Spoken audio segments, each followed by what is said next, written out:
If possible, if you have a block or something that is like a block, today I'm going to be showing some adaptations that can use blocks. I'll use a big one.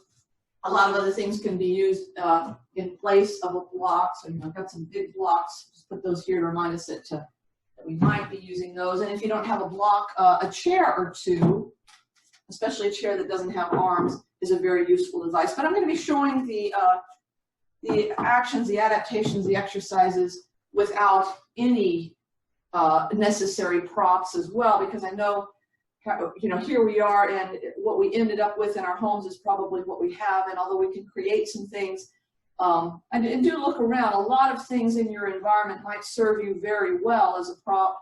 A stool, couch cushions work great as bolsters if you want something like a bolster.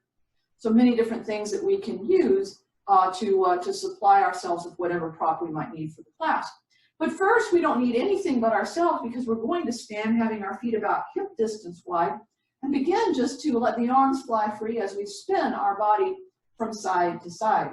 And this spinning action is creating a twist of our spine as well as a rotational action through the shoulder structure.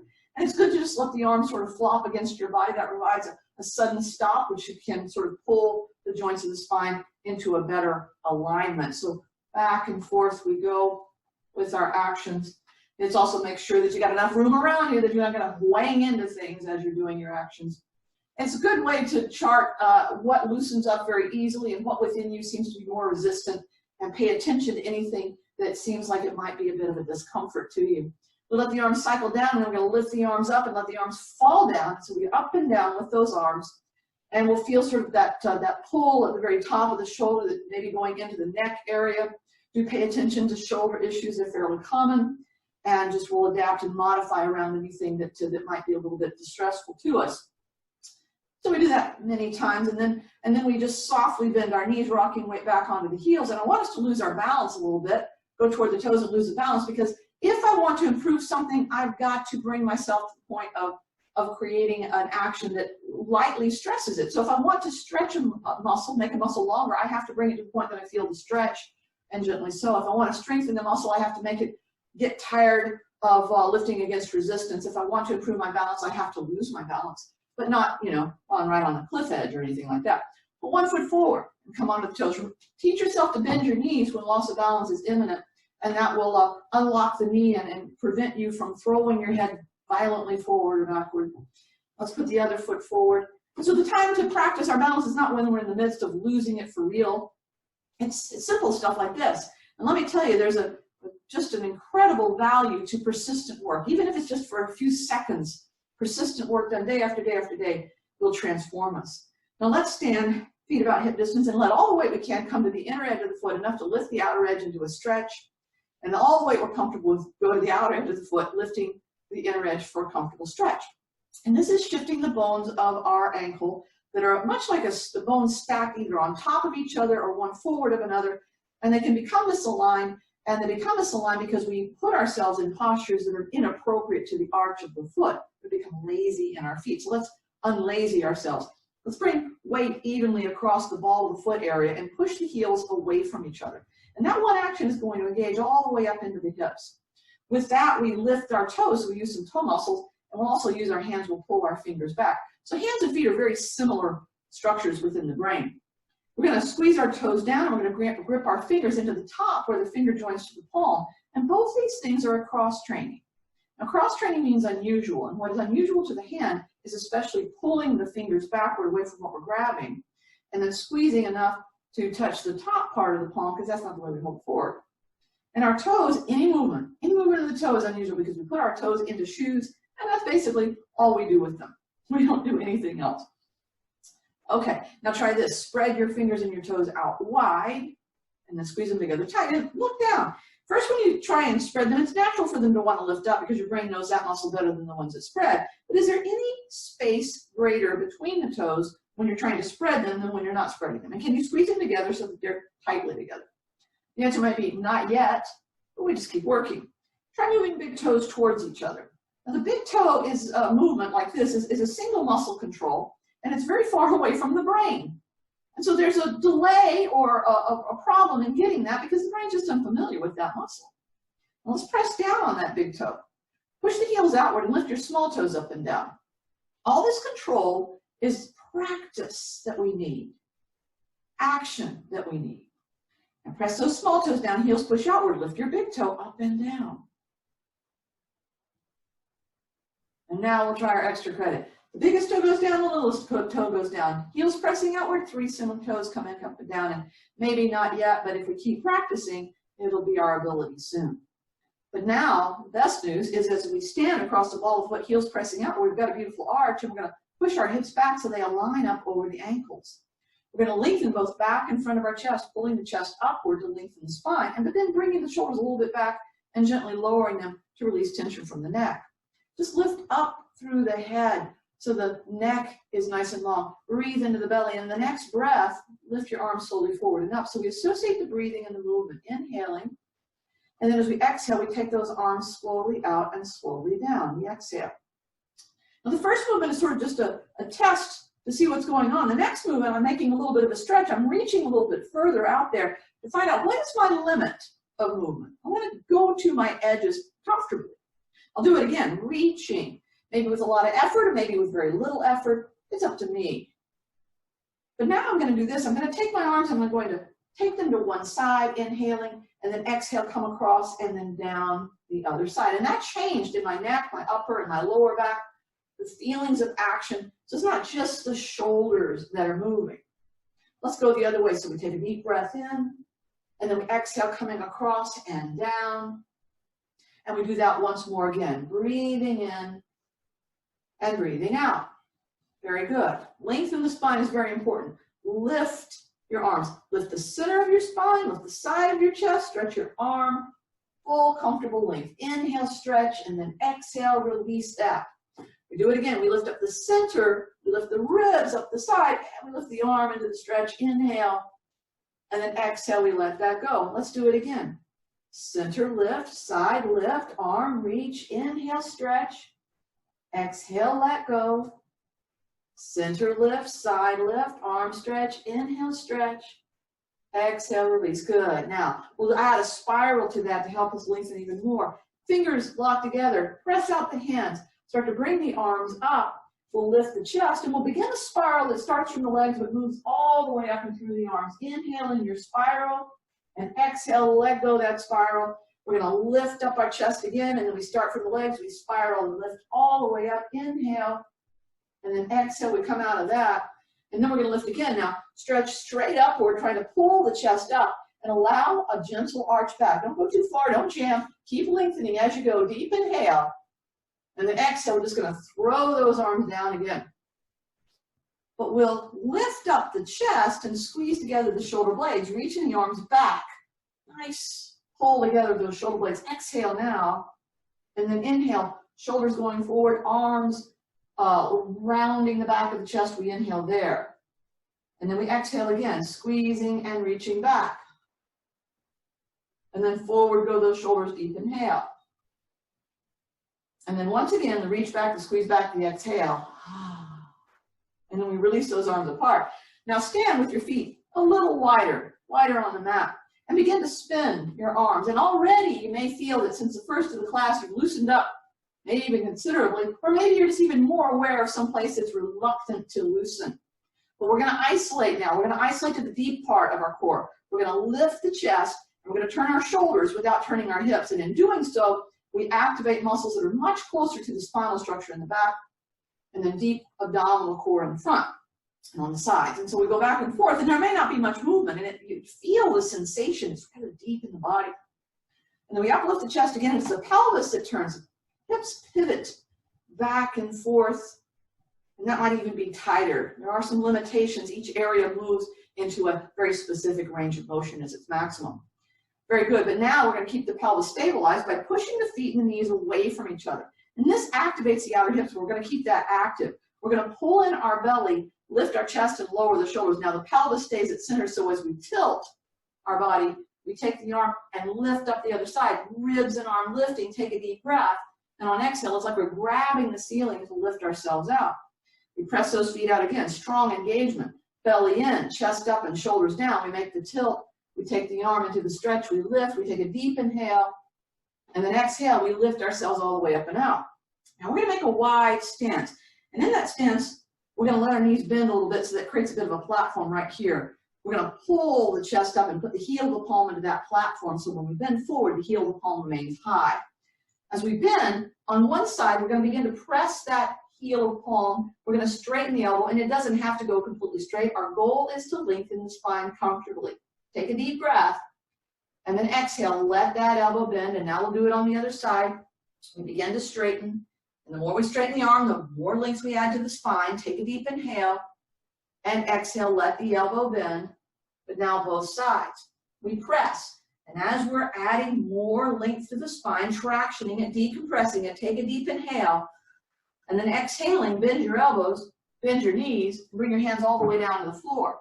Now shift your weight to one side. The goal is to stretch the inner thigh. And if your legs aren't enough separated, you can add a little bit more, reach the foot away until the inner thigh is in a pleasant stretch. Breathe deep. And then we'll go across the other way. Straightening that thigh. Hips could be high or low. Deep breathing. To the first side again, stretching, breathing. And to side two, again, stretch and breathe. Now we're going to come to center, and we're going to lift our hips enough, but keep some bend to the knee. Lift the hips enough that the back of the leg is stretching. Let the head and the arms hang comfortably. And if you like it, you can sway your head and your shoulders from side to side, adding additional decompression.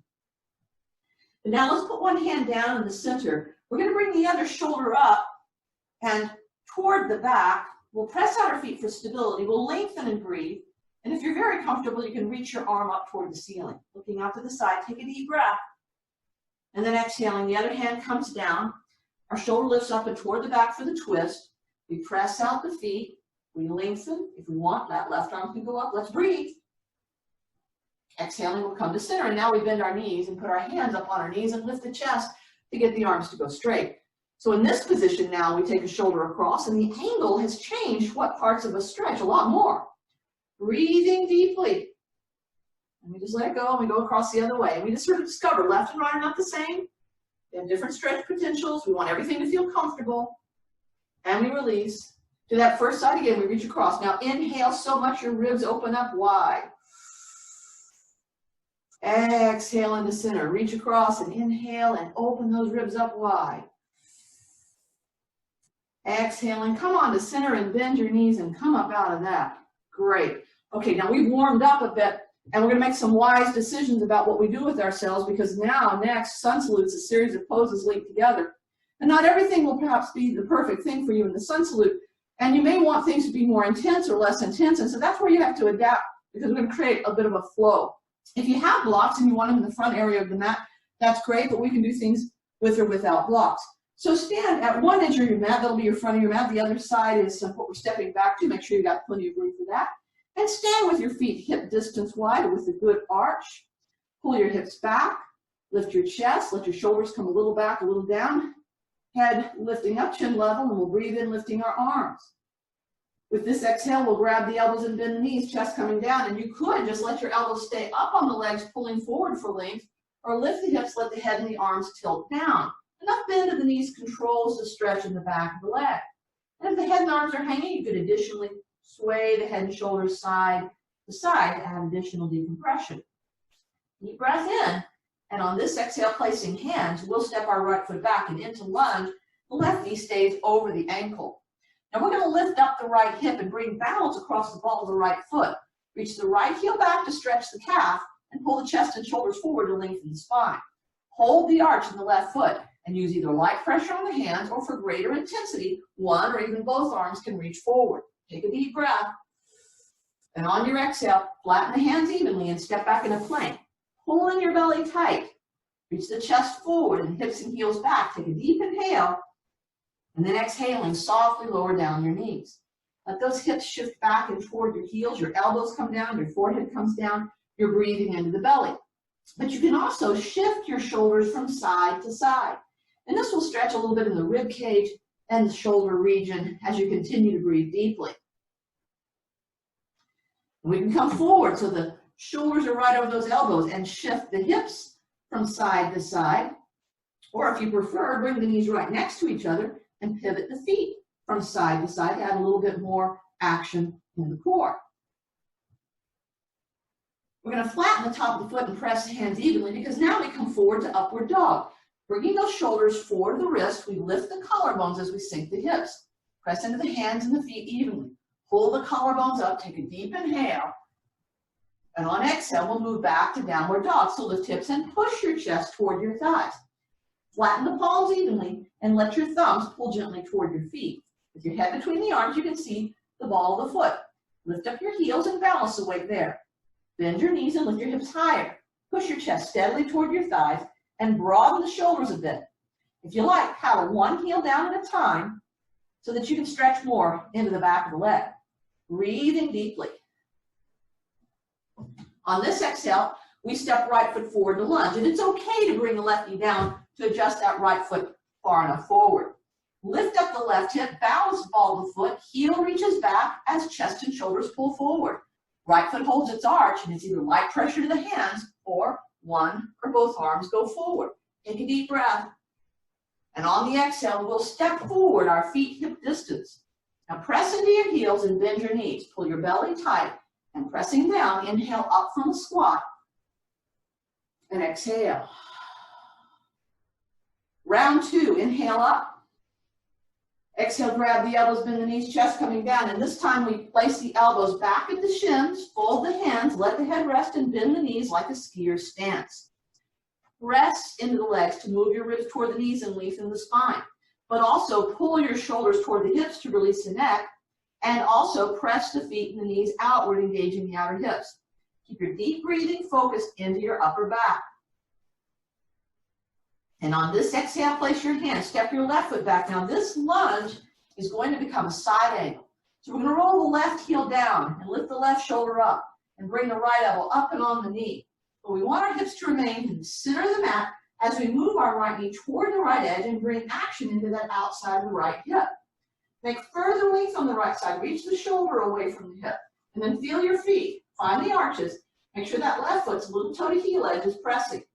If you want more, you can bring the left arm behind the back to lift your shoulder higher. And if you want more intensity, just take that right arm and reach it forward. Take a deep breath. And on the exhale, let the hands go flat. Let's step back in plank. Tighten up the abdomen, navel pulling in as we lengthen. The chest goes forward, hips and heels back. Inhale. Exhaling softly, lower down the knees. Hips back toward heels, elbows and forehead down. Now walk your right hand more forward to bring your chest a little beyond the knee because we're going to slide our chest toward the right, ribs bowing outward to create our stretch. Every breath we focus into the right side, and the expansion of the ribs is going to add more stretch. But it's going to move the joint structure, loosening it. It's going to strengthen the muscles of respiration there in the ribs. It's going to increase the amount of air filling that right lung, making the tissue more pliable and adding to our ability of a deep breath. Exhale, chest to center, hands even. Now left hand, take it forward, place the palm, and sway left. Let the ribs bow out. Breathe every breath to the left. We breathe where we tell our body to breathe. So breathe into that left side. Make the ribs expand. Let the body create the changes that will help us have a very deep breath. And then exhale, chest to center, hands even. Now we're slowly coming forward to upward dog. The shoulders travel forward to the wrists. The collarbones lift up as we sink down our hips. Press the hands and the feet evenly. Lift your collarbones and inhale. And then exhaling back, downward dog. Lift hips and push your chest toward your thighs. Palms evenly flat. Thumbs pulling toward the feet, head between the arms. Get the balance on the ball of the foot, lifting your heels. Bend your knees and lift your hips.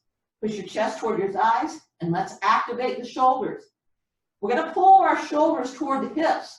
This brings action into our lats. We're going to press our hands and elbows toward each other. That engages pectorals. We're going to widen the space between shoulder blades. And there's serratus anterior. All those muscles stabilize us. Let's keep that happening. Lifting hips, pushing chest toward thighs. And if you like, paddling the heels up and down for greater stretch. Now on this exhale, we step left foot forward to lunge, and right knee could come down if you need to move that leg. And then side angle. Right heel down, right shoulder up, left elbow up and on the knee. Now the hips stay centered to the mat. The left knee moves toward the left edge. We feel the outside of the hip engage.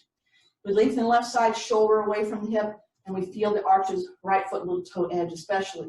We can bring the right arm behind the back to lift the shoulder higher, and if we want the intensity, that left arm can go forward. Take a deep breath, and then we'll exhale. We'll step forward, our feet hip distance. Press down the heels, belly tight, knees bend. Inhale, lift from squat, and exhale. Now one more round, inhaling up. Exhale, grab elbows, bend the knees, chest coming down. This time we just get the upper body comfortable, either elbows to knees or head and arms hanging. We make sure we have a beautiful arch to our foot. We're going to lift up those toes and press the feet and knees outward. Now, it's like we're trying to stretch apart the mat between our feet. And as the head and the arms hang, we're decompressing the spine, and especially the structure of the lower back, the sacral area. So the more you press your feet out, the more you relax your body into this, the more you keep the arch of the foot, the better this pose is for you. Let's take another deep breath. Exhale, relax legs. Place your hands, step your right foot back into lunge, and bring your right knee all the way down to a low lunge. We're going to let the top of the foot rest. Now here comes a twist. Place even pressure on the right hand and your left hand to the knee. Either you twist just straight over, or for more intensity, lift the hips first, twist, and then sink the hips comfortably low. Tighten up your right seat muscle, lengthen your right side, breathe into the right side deeply to help it release. And on the exhale, place your hands down, step back in your plank, and tighten up the abdomen, pulling in the navel as you lengthen. The chest goes forward and hips and heels back. Inhale. Exhaling softly, lower down the knees. Hips back toward heels, elbows and forearms down. Now we're going to press our palms down, lift up the elbows enough that we can squeeze together the shoulder blades. And that's our rhomboid muscles between the shoulder blades, pulling the shoulder blades tightly together. Good place to breathe is the belly right now. And on this exhale, let's put our elbows down on the mat. Now by pressing the elbows straight down, you'll be able to lift your spine straight up, so the width between shoulder blades increases. That's the work of the muscle serratus anterior. So push those elbows down, lift the spine up, and a good place to breathe is that space between the shoulder blades, upper back region. Now on this exhale, we come forward to upward dog. Shoulders traveling forward to the wrist. We lift the collarbones as we sink down the hips. Hand and foot pressure even. Lift collarbones and inhale. And then exhale back, downward dog. Lift hips in, push your chest toward your thighs. Palms evenly flat, thumbs pulling toward the feet. Then we look at the foot. We balance the ball of the foot. Lift the heels and bend the knees. Lift the hips and push the chest steadily toward the thighs. We're going to pull shoulders toward hips. Press hands and elbows toward each other. Make it wide between the shoulder blades. And you can just pedal the heels down, or if you want, shift weight to the right foot, lift the left foot up, or even stretch the left leg all the way up, breathing deeply. And then the left foot coming down, shifting weight to the left, maybe just lifting the right foot up, or stretching the right leg all the way up. Deep breath. And then bring the right foot down. Now we're stepping right foot forward, bring the left knee down, and that can happen in any order that you want. Let the top of the left foot come all the way down, and let's twist. Even pressure left hand, right hand to the knee. You can twist straight over, or for more intensity, lift the hips first, twist, and then sink the hips comfortably. Tighten the left seat muscle, lengthen that left side, and breathe in the left side deeply. Now exhale, we will step forward, feet hip distance. Press down into the heels, belly tight, bend the knees, inhale up from the squat, and exhale. Good. Now let's lengthen that spine, very important. Take those feet wide again. Lift the chest, bend the legs a little bit, put the heel to palm in that crease line and bend forward. Now on your right side, begin to press and see if the straightening of the arm, the lengthening of that side is any greater now that you're warmed up. Take a deep inhale and exhale, let that elbow bend. And now the left side. We begin to press. We're going to see, are we any looser? Let's take a deep inhale. Exhale, our elbow bends, and then both sides at the same time. We press, we work to stretch, we take a deep breath in, and then exhale, bend elbows, bend knees, and bring yourself up and out of that, and that is great. Now I want us to work a little bit. There's a lot of different things that we can do, and this is the part that if you have a couple of blocks available to you, they could be any size that might help you. If you don't have blocks available, I'll also show something that we could do using a chair. And if you don't have anything like that, hey, good news. You don't have to have anything like that. But the pose is a traditional pose known as Parsvottanasana. And basically, it's a one leg forward bend. It's also called the pyramid pose at times. We're going to have one leg forward and one leg back. And it's going to be a stretch to the forward leg, the hamstring area, that space between the back of the knee and up into the sitting bone region. And the thing about this is that it's often depicted with people that have just really lousy spinal architecture. And I wanted us to create this where we could create a release in our legs in a way that's very comfortable and practical without causing undue stress to the back or altering the posture away from what we like. And I'm going to show it in different ways. Now, the first way I'm going to show it is a modified way that makes it a little easier for us to do. So what we're going to do, move these out of the way just a moment here, is we're going to have our feet starting off hip distance wide. We step our right foot backward. Now, I'm not stepping it so far back that I have to pivot the pelvis off to the right. My pelvis is able to face the front edge of the mat, and that's an important consideration. You might have to widen left foot toward left edge or right foot toward right edge to feel comfortable and balanced in your stance. And right now, I don't feel a strong sensation of stretch in either of the legs. My pelvis facing frontward, just like my shoulders are.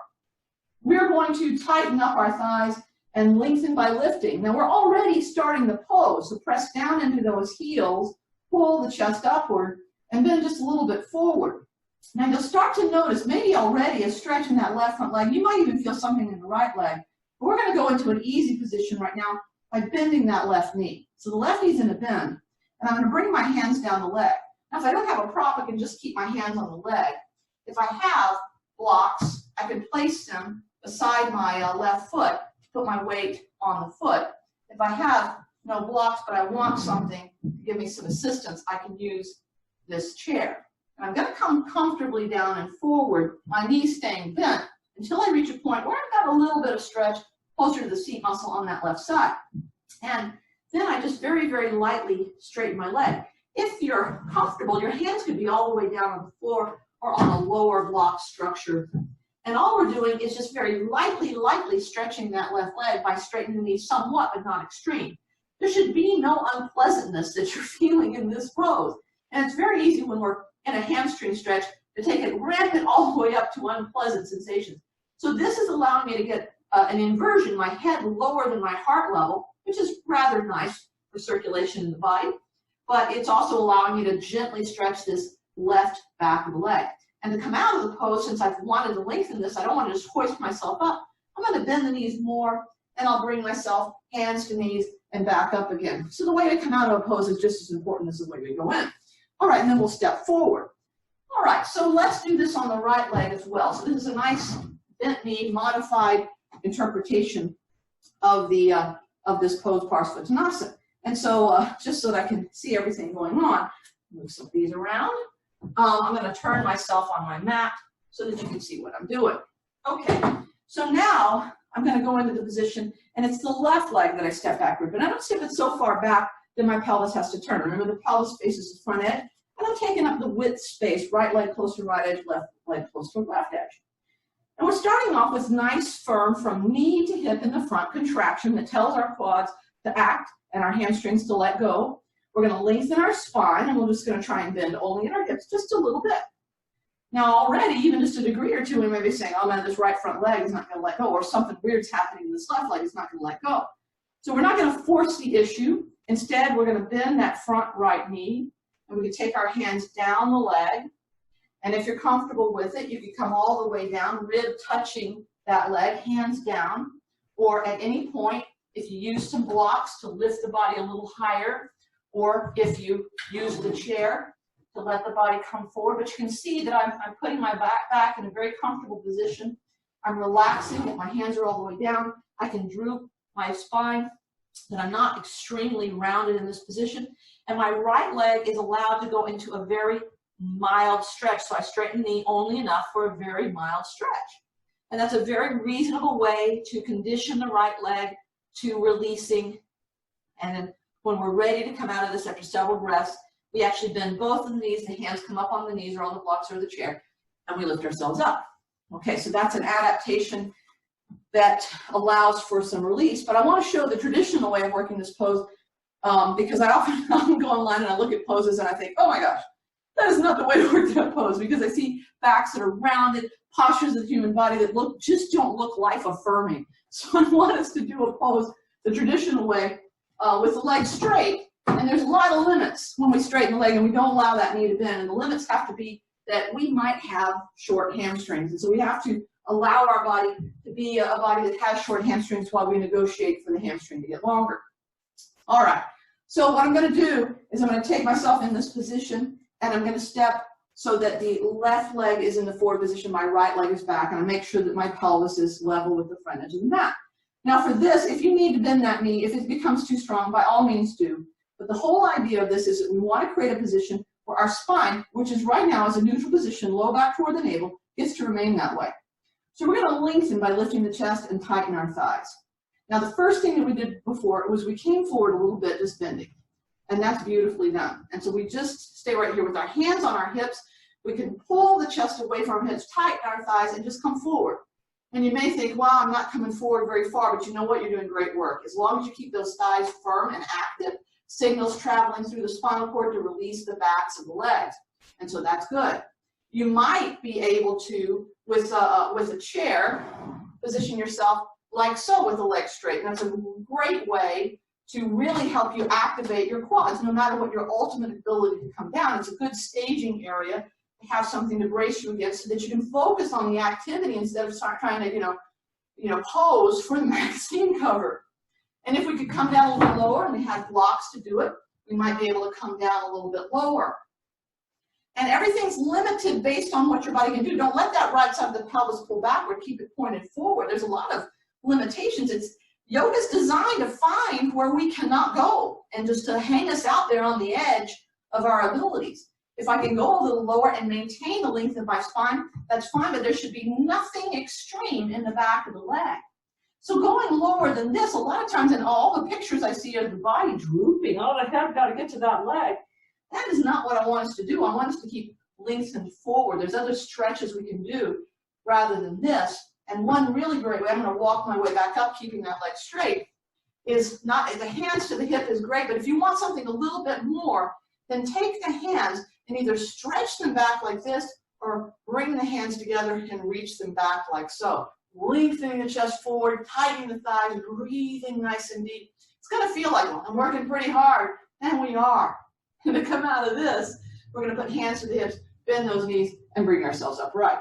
Okay, so at no point should the stretch in the back leg be miserable. Right? That's a common error. We think, oh, well, my hamstrings are tight, so I deserve this pain. No. Pain makes the nervous system retract, draw back, actually makes your muscles shorter.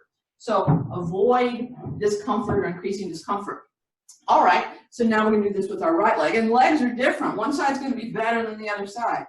Okay, so we stand, pelvis facing front edge. We take our left leg back, but not so much that the pelvis twists or turns. We've got the feet wide enough that we feel comfortably balanced. And we're going to start it off with the thighs tight from the knee to the top. And we pull in our core and we lengthen our spine. And we just come forward. Now it'd be perfectly fine to do the pose constantly like this with your hands on your hips and pulling forward and your legs nice and tight in the front to help you release the back and just limit your action to what is very reasonable. But as I say, if the upper body weighs something, so when we get tired, if we could transfer our weight onto an object like a chair, but maintain that beautiful lumbar spine, pulling the chest forward, holding nice strong contractions in our quads, that would be great work, and it's going to help us create the proper alignment. If we were able to come down a little lower, had some blocks to do that, and still pull forward, we're doing great work in the pose, depending on flexibility, and sometimes it can be quite a variable, one side versus the other. We might be able to come down even lower. And sure, there are some people that feel no stretch in their hamstring when their body is full flat out. Those are our lovely Cirque du Soleil people. Right? So we come forward. If you hold a position and you begin to feel an increasing stretch, it's because you've gone a little too far. And remembering that we could, as we work our way back up again, we could take the arms and they just be right here. Or if we wanted that a little bit more of a traditional effect, we could either stretch those arms right back, or we could link the hands and pull them backward as we pull the chest forward, and we tighten our thighs, and we just take another deep breath in. And then on the exhale, we're going to let those knees bend, and we're going to come up and we're going to come out of that. And that is great action. Very nicely done. Okay, so there we go. That is our leg activity, and I want to do some things for our shoulders. I'm just going to stand right now.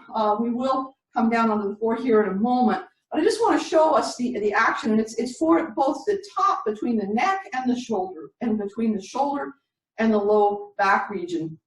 Two muscles that balance each other, and there's a movement of our shoulders lifting up, and I invite you to lift your shoulders up right now. So pull those shoulders up toward your head, and then just lower those shoulders down and toward your hips. And we're using the partnership of the shoulder muscle that pulls up, and that is the upper trapezius as well as other friends, and the muscles that pull our shoulder down, and if the arms are at the side, it's both the pec and the lat.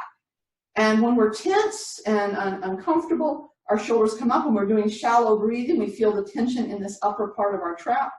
And when we're relaxed, our shoulders lower. You can do one at a time or both at the same time. And so it's going to be this shrugging and unshrugging action that we're going to be after today. Now, the interesting thing is that my arms are hanging down, and that's the easiest way to activate these two muscle groups. But if my arms were in a different position, I could lift my shoulder blades up and lower my shoulder blades down, and it's really independent of what my arms are doing. My arms can be in practically any position. And in fact, I can have my arms up beside my head, and I can also bring my shoulders up and lower my shoulders down. And you know, it's different when we're doing it like this. It's going to feel different, one side versus the other side. So as we create the action, we may feel that difference, one side versus the other, and that's okay. So we're going to modify the comfort. But I'm going to invite us to come down into a position where we would be kneeling. And therefore, you might need extra matting. You could roll your mat double or put a towel or something or pillows under your knees if you needed some extra matting. Our first position is going to be a tabletop, and we're going to try the shrug from that position, the activation of two muscle groups that balance each other. So I'm going to be in my tabletop position, hands under shoulders, knees under hips. And what I'm going to do is I'm going to be retracting. So I'm going to make my shoulders come near my head. I call that the turtle in the shell position. And then I'm going to try and pull my shoulders toward my hips, and the turtle's neck comes out of the shell. So when our body pulls back, you see the hands don't go anywhere, and the body moves forward. Now before, when we had our hands free, it was the arms that's moving, but now it's the chest sliding backward and forward. And a very common conflict I see in people's action is that they tend to squeeze the shoulder blades in one direction or the other. And we're not trying to do that. We're broad in the back of the chest going backward and broad in the back of the chest going forward.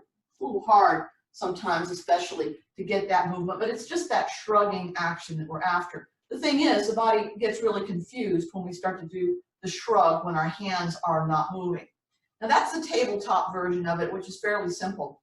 The other version is going to be the version that is done in a downward puppy. And I'm going to show you from two different views, the side view, and then I'm going to show you a head-on view so you can possibly see a little bit of what I'm talking about. So the first part of this is where I come back from the tabletop and walk my arms forward. So I call this the puppy because, you know, little puppies get down like this. So my arms are forward, and to retract back, I just squeeze backward, and then I leave my arms down, and I move my chest forward. But you can see that I didn't really bend my elbows. I'm back, and I'm forward. I didn't go forward like that, which would be a completely different muscle group. Here I'm back, here I'm forward. But that might not be the most clear view for you, and sometimes just seeing it, getting that aha moment is great. So from the tabletop, I've come backward, I walk my arms forward, the elbows are down, my head's between the arms, and I retract back into the shell, as it were. I put the elbows down, and I pull my chest forward. So the elbows are not bending, they're staying pretty much still. My head is moving, and at first, you may not be able to move very much. Your movements might be very short because your body can't do that. Anytime you sort of get confused, just you can sit up and shrug the shoulders up and shrug the shoulders down so that your body learns that, oh yeah, that's what we want to do. That's what we want to do. And if kneeling was not the thing for you today, you could stand or you could just sit and do the shoulders shrugging up and down. And you're still working the same muscle group, just in different angles. Now that arm reaching forward in the puppy is probably the most difficult one. That shoulder coming up, that shoulder coming down action. A rather unusual movement for the shoulder there. But I'm going to give you a chance to take it up another level by putting you into, instead of a downward puppy, into a downward dog position. And I'll show you again from 2 different views. So in this one, again, you can stay in the puppy position, you can stay in the tabletop, you can stay in the seated or standing position. But if you're thinking, no, I'm ready for something a little more intense, then from my tabletop position, I take my hands slightly more forward. I press into the ball of the foot, lifting my knees, and I push my chest back until I'm in downward dog, head between the arms.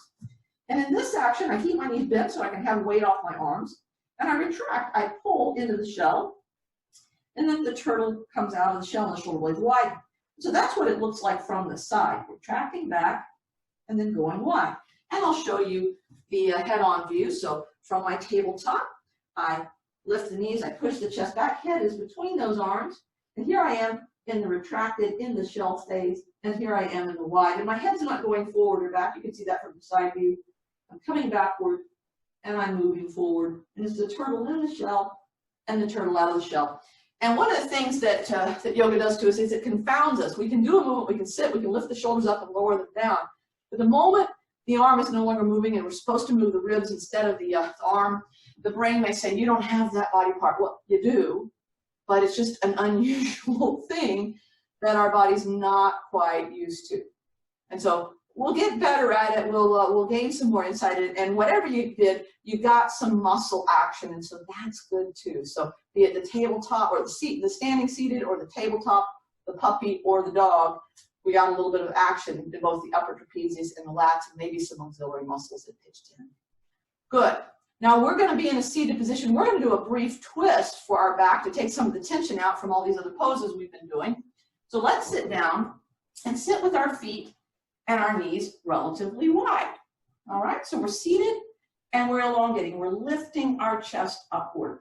Now in this position, we're going to lengthen as much as we do anything else. Our legs are going to go toward our left side. And when they do, the outside of the left leg is going to come down and the inside of the right leg is going to come down, and they're going to fold in a zigzagging pattern with each other. So all of my weight's on my left leg and my left knee is coming low, and the right side of my pelvis is uplifted off the floor. Now I'm going to take my right hand to my left knee, and I'm going to put my left hand further behind me. And in this position, I'm going to try and lengthen the space between my shoulder and my pelvis. Very simply, I'm going to reach my right shoulder around somewhat to the left, take a deep breath in, and then exhale, come back to the neutral position. And then we'll do that again. All that weight on that left leg, we come to the left with our right shoulder, inhaling, and then we exhale and release. So we feel a greater stretch when we go into that. And we'll do it again. We'll come into the stretch, inhale, and then we exhale and we let that go. Now we're going to do a second part of this. And if you don't want to go further in your twist in this, you can just stay upright, or you can come forward, lowering the left elbow down. And for those who have a little more flexibility, you have the option of lowering the right shoulder down. But you can also be up on the hand like so. So I'll show you 2 different ways. All that weight's on that left hip.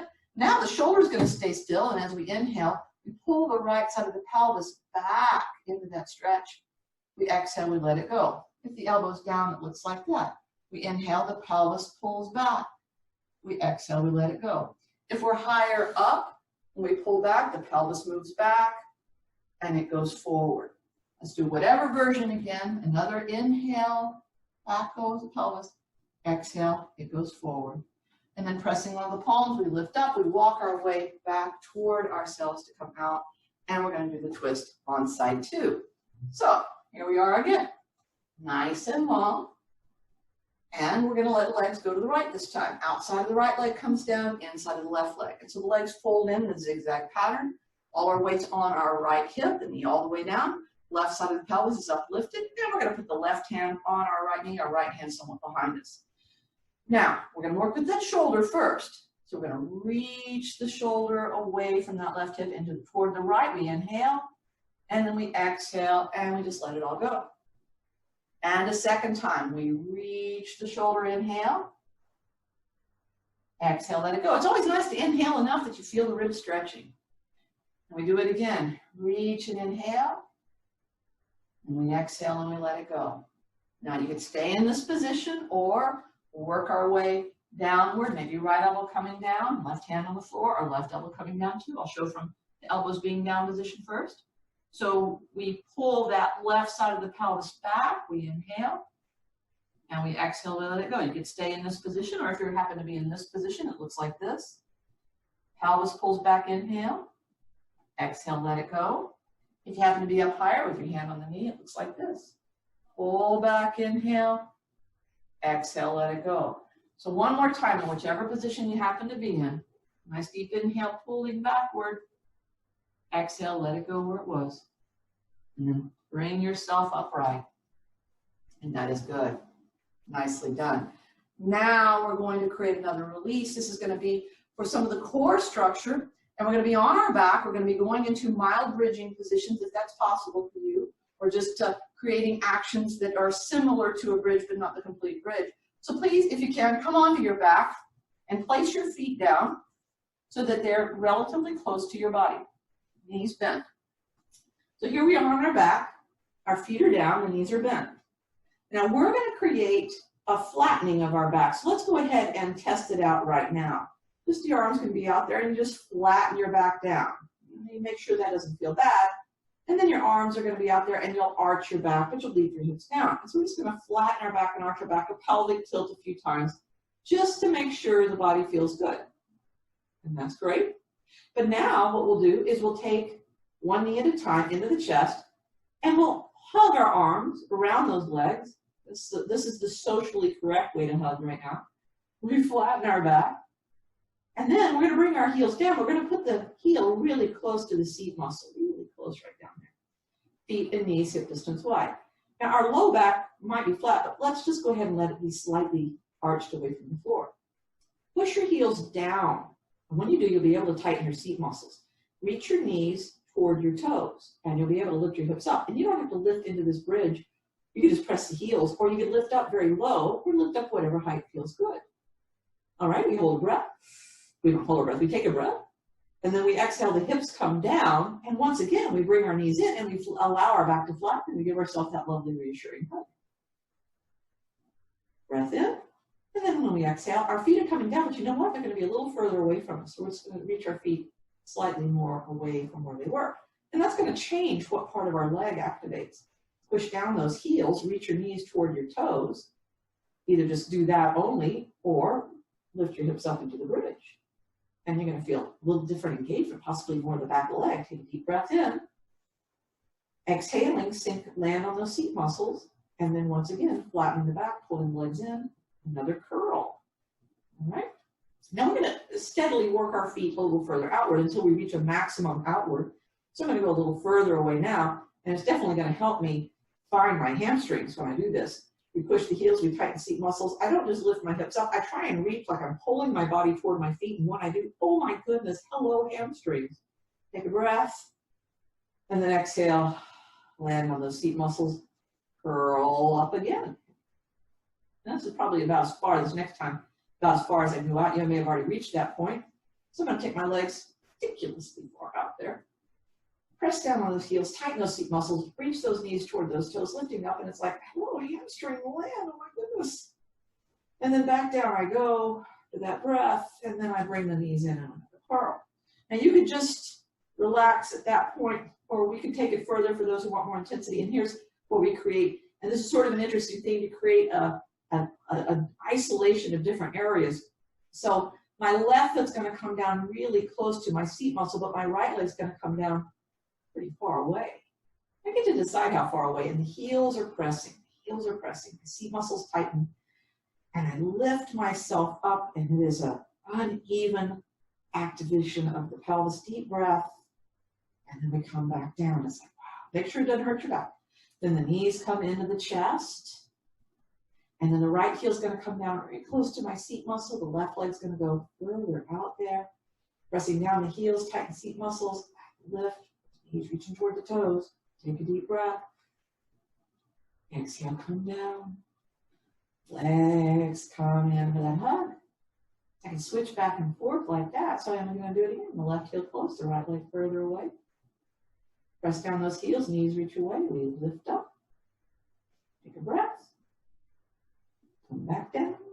Legs come in.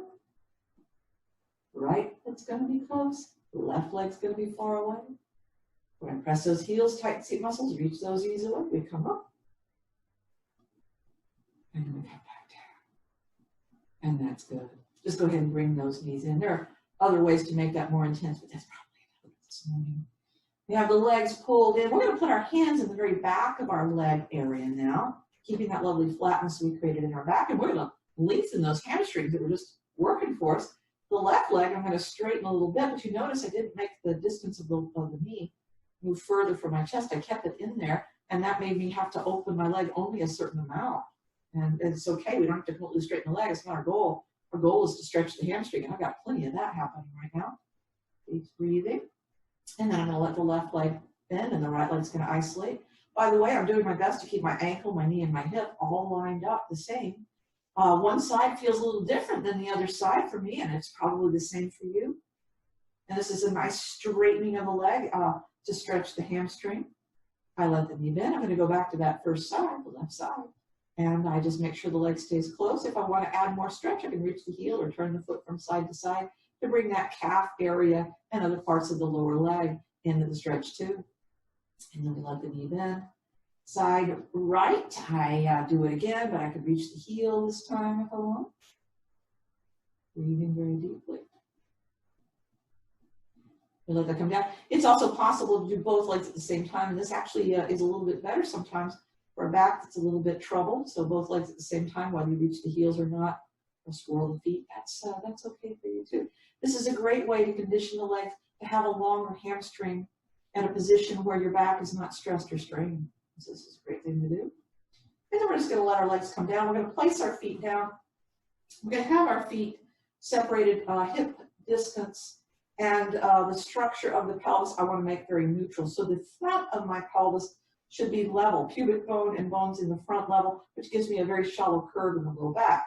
And the right and left sides of my waist should be equally long. And I want that to remain, but I'm going to bring my right leg in and cross my right ankle at my left knee line. Now immediately my body changed my pelvis. So I'm going to position so that now I'm still the same length left to right side, and the front of my pelvis isn't lifted on one side or the other. So I make my pelvis and my back more neutral again, and I move my knee away to create the stretch on the right hip. Now this is very important because if my body's always compensating as I put my leg in this position, I'm really not stretching my hip or all the other muscles that have learned to get short in order to keep my hip in the inappropriate position. So this is a great opener of what's called the piriformis muscle. And it's a good stretch to do in two different ways. So this part of the stretch is me trying to maintain the alignment of my core in order to align my hip in the proper position. And it's a very vital brain to body interface. So I know, oh, that's right, the rest of my body's not supposed to compensate for this hip that's tight. Now the second part of the stretch is where I bring my legs toward me, and my left hand goes on the outside of the leg and my right hand goes between the legs to allow me to gently pull the legs in. Now I feel more stretch in this position, but that doesn't make it a better thing to do. It just makes it a different thing to do. And so more stretch doesn't necessarily mean that I'm making more gain. The holding of my body in the posture was also a very good gain. But this one is nice because it's giving me a stretch sensation in that hip, helping to gently elongate the muscle. So don't overbuild it, don't make it unpleasant. And breathe deeply. And after about 3 or 4 deep breaths, we've done a good opening up of that hip. Passive stretches like this, if they're held somewhere between a minute to, as much as 3 or 4 minutes, you can hold it that long. It's great. Other than that, it tends to overstretch the muscle, and then the muscle retracts instead of gets longer. We don't want to shorten something that we're trying to lengthen. That's good. The left foot's going to come down. I'm going to uncross the leg. Now, I don't immediately go in. I've got to go, okay, let's settle this down. Let's get the pelvis level. Let's get left and right side equal. And then I'm going to cross the left ankle over the right. And I've got to readjust my pelvis because it's already trying to compensate. This happens to be my tighter side. As I try and move my left knee away, my body just tries to twist or turn. Anything but that hip opening up, right? So we gotta really focus mind connecting to the body in order to create the release that we're seeking. So we should be in a comfortable stretch right here. And then there's a second part of this stretch, once we've opened this up and fought the good fight to keep the alignment, then I'm going to bring the knees toward the chest, and my left hand's going to go between the leg, my right hand on the outside. It's that right back of the leg I'm contacting to pull in, so my left hip is in the stretch. And I'm not going to pull in as tight because this leg is already feeling the stretch that the other side didn't feel until I pulled in closer. So I'm not trying to get exactly the same or to punish the side that's tighter. I'm trying to realize that my body can only let go so much. So I'm going to try and give it a reasonable release in every position that I put it into, and recognize that, that it takes persistence to change anything about the body. So we hang out here for a comfortable stretch. That'll allow you to be in a stretch longer if you just make it a comfortable stretch. And that is good. And we'll do a few finishing touches.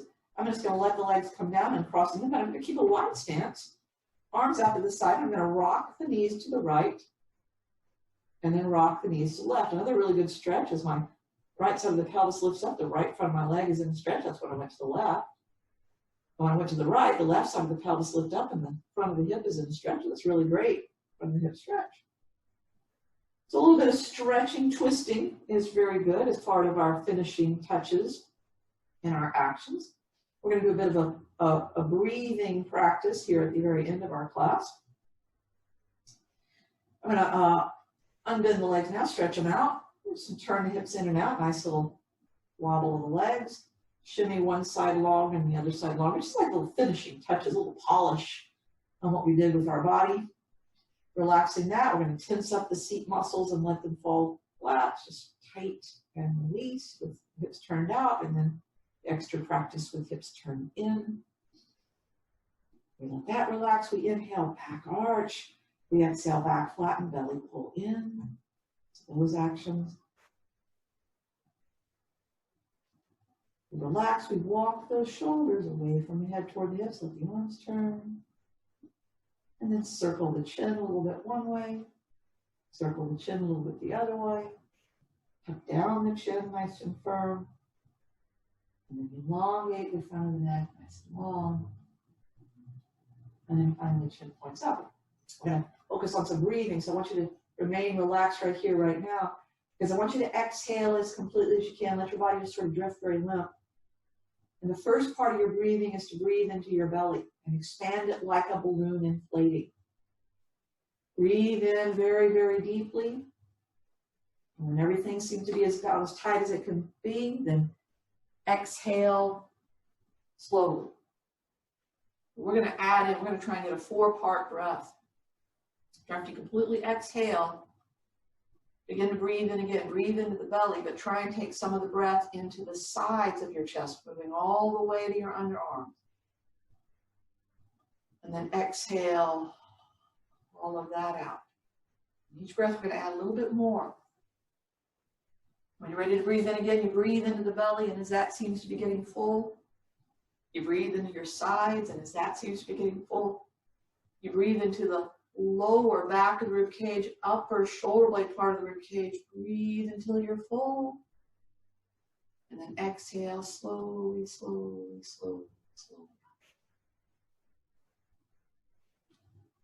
And now we're going to start again.